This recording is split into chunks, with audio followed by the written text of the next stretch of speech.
Hey everyone, welcome back to the channel. Thanks for tuning in for another episode.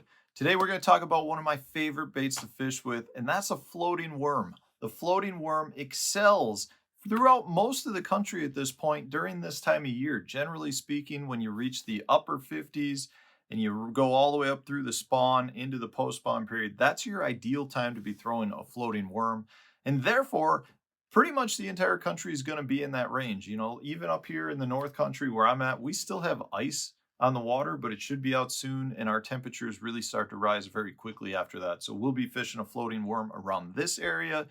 So I'm getting excited for it, because it is a extremely fun bait to use. It's a very visual bait. One of my favorites here is the Zoom trick worm. It's the methylate color. The fun thing about these baits is they're generally going to be right on the surface or under the surface, so you can watch the strikes. There's not a whole lot of baits out there where you can watch the fish come up out of nowhere and your worm just disappear. It's pretty cool to use, and it's something that generates a lot of strikes and a lot of strikes from big fish.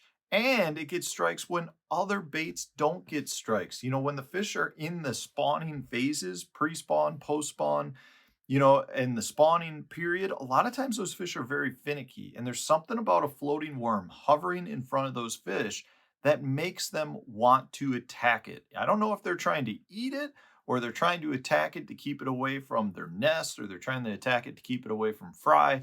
Whatever it is, there is something to a floating worm. Now, one thing you'll probably recognize with a floating worm is that the colors are pretty outrageous. You have stuff like the methylate worm, you've got lime greens, you got yellows, you got whites, bumblebees, pretty much all your very bright colors. And the reason for that is it does a really good job at agitating the fish into biting, and therefore that's great. But the second thing is a lot of those really bright colors are easy for you to see as an individual. And I think that's one of the reasons why they are bright colors. But what we find is those bright colors tend to generate a lot of strikes. So I want to go over my three favorite colors and the three specific baits that I like to use from a floating worm standpoint and where and when I like to use them. Not all floating worms are created equal. They really do differ quite a bit from brand to brand, and these are the three that I tend to rely on the most.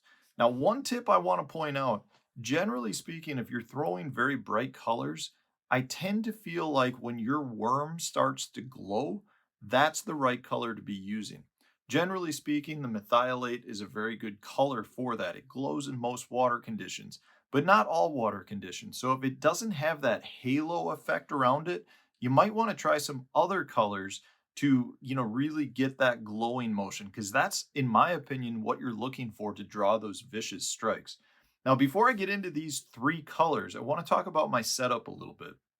With my setup, I'm throwing it on a 7-foot medium light to medium action rod. I throw it on the NSJ 842. It's an MHX blank that I build. The key here is I like a little bit shorter rod because a lot of times I'm casting these baits around very specific isolated targets. And generally speaking, a shorter rod is going to be more accurate. And then I like to throw it just on a good spinning reel. I'll throw it on the Abu Garcia Revo STX is the one that I've got it rigged up on right now. I also like to throw it on a Revo Rocket so that I can pick up a ton of line and therefore make more casts faster. But one of the keys here is you do want to make sure your line is or your drag is set very much at a point where you can drive the hook home, but at the same time, your drag's going to pull out if the fish makes a run because a lot of times the bites are so violent that when you set the hook, they're peel and drag on the hook set. So that's something to keep in mind. If you set it too heavy, you can break off. You set it too light, you don't drive the hook home. So there is a point where you want to make sure your drag slips, but at the same time, you can drive the hook home. And I like to throw it on spinning gear because these worms are light. I feel like I'm more accurate with my casting. Some people out there prefer it on bait casting gear, but generally speaking, I would much rather throw it on spinning gear. And then I'm going to use a 10-pound Berkeley X9, a high vis yellow main line. And then what I do is I put about a 10-foot leader of 10-pound Berkeley 100% fluorocarbon. And I do to that end of that, I tie a tiny Spro power swivel in the size 10. I would take these out, but they're tiny, and I'll drop it. They're 1/4 of an inch long, so that's how small they are. Now you're gonna make me do it, so I'm gonna get one out. And I'll probably drop like 3 or 4 of them. They're tiny. So I put this at the end of the like 10-foot leader of the 10-pound fluorocarbon, and then I tie to this an 18-inch leader again of that 10-pound fluorocarbon, and then tie that to a Berkeley Fusion 19 EWG hook, and then the worm of choice. And I Texas rig it so that it's weedless, because I'm working it through heavier cover around bushes, around docks, laydowns, rocks. I want my bait to be weedless. Now, when you do rig it, you want to make sure your worm is perfectly straight. If it's not perfectly straight, you're going to get spinning action, leads to a lot more line twist, which is why I put the swivel in that place to limit that line twist. But it just is a bait where it really does need to be rigged perfectly straight. So that's my setup, regardless of what floating worm I choose. My favorite, and the one I throw the most, is this guy like I was talking about. It's the Zoom Trick Worm. It's the methylate color. It just seems to work very, very well in most watercolors. Now, if I'm fishing extremely clear water, I tend not to like it quite as much as some of these others.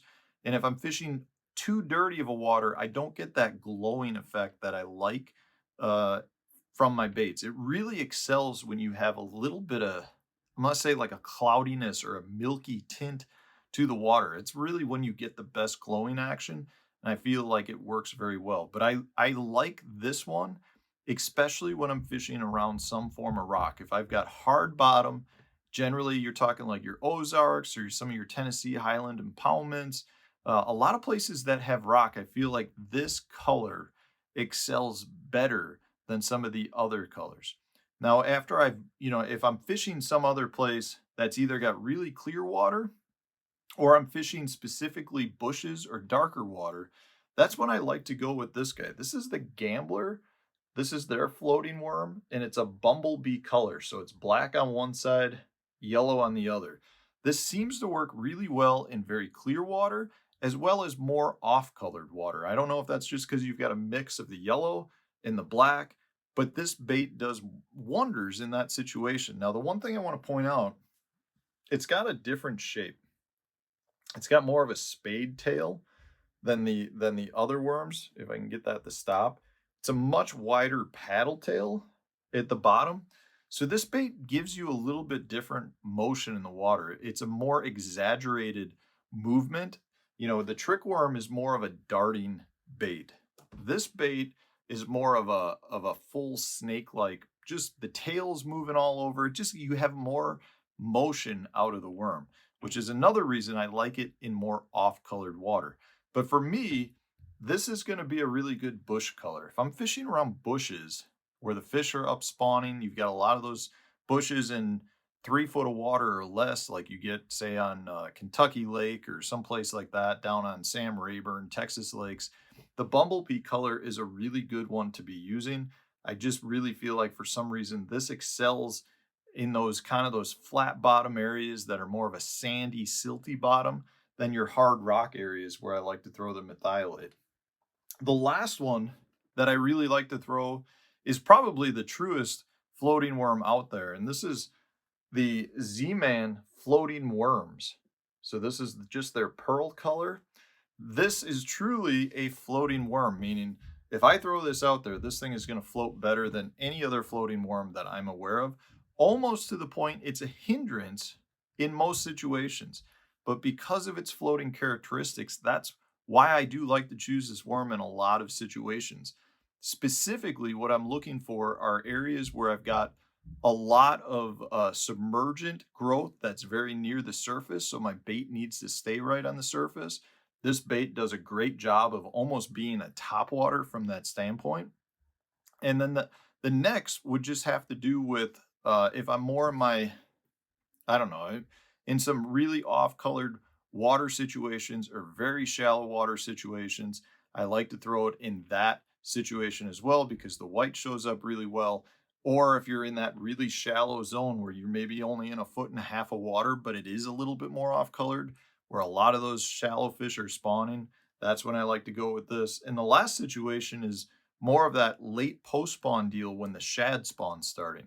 You get a lot of shad that are, moving back into grassy areas, starting to beat the bank, and the fish are keying in on white colored baits. And a lot of times those shad are breaking the surface of the water. That's when the floating worms and the pearl color really comes into play because it does such a good job at mimicking those shad that are flickering around on the surface.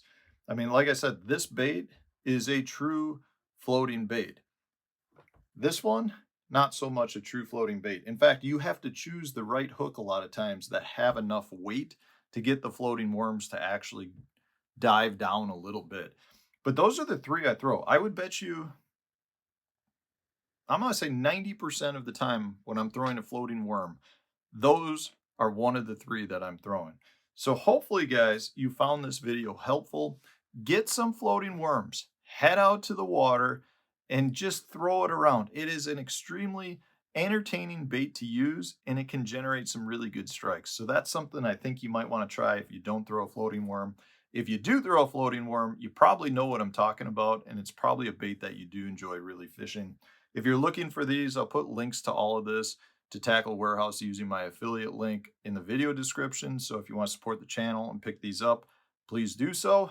Otherwise, guys, if you have some other floating worms that you really like, specific colors, specific situations you like to throw it in, put that in the comment section so the rest of the viewers can learn from you guys as well. Thanks for watching, guys. We'll have a new tip coming out tomorrow for you.